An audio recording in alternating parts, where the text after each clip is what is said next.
मेरे इस तरफ नर्मदा मैया का उद्गम स्थान है, जहाँ से नर्मदा मैया प्रकट होती है। मेरे इस तरफ भरूच है, मीठी तलाई का सागर, जहाँ नर्मदा मैया सागर में सागर बन जाती हैं, मिल जाती हैं।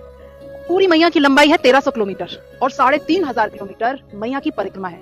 पर आप इन 3500 किलोमीटर में कहीं भी खड़े हो जाएंगे, कहीं भी स्नान करेंगे, कहीं से भी दर्शन करेंगे, आपको एक समान पुण्य, शांति, सुकून मिलेगा। जबकि बाकी सब नदियां विशेष स्थानों पर ही पुण्यदायी होती हैं। हमारे पुराणों में इसके ऊपर एक श्लोक भी है, गंगा कनखले पुण्य कुरुक्षेत्रे सरस्वती ग्रामेव यदि वारण्ये पुण्या नर्मदा सदा।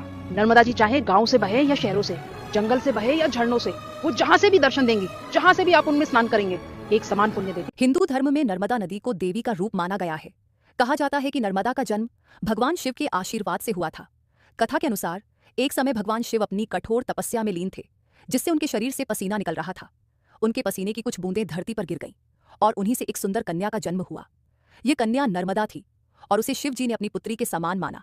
नर्मदा नदी को कई नामों से भी पुकारा जाता है, जैसे कि रेवा और शंकर की पुत्री। इसके तटों पर अनेक तीर्थ स्थल और धार्मिक स्थान बने हुए हैं और इस नदी की महिमा का वर्णन पुराणों में भी मिलता है। नर्मदा को अन्य नदियों के विपरीत इसलिए भी विशेष स्थान दिया जाता है क्योंकि यह पूर्व से पश्चिम की ओर बहने वाली गिनी चुनी नदियों में से एक है।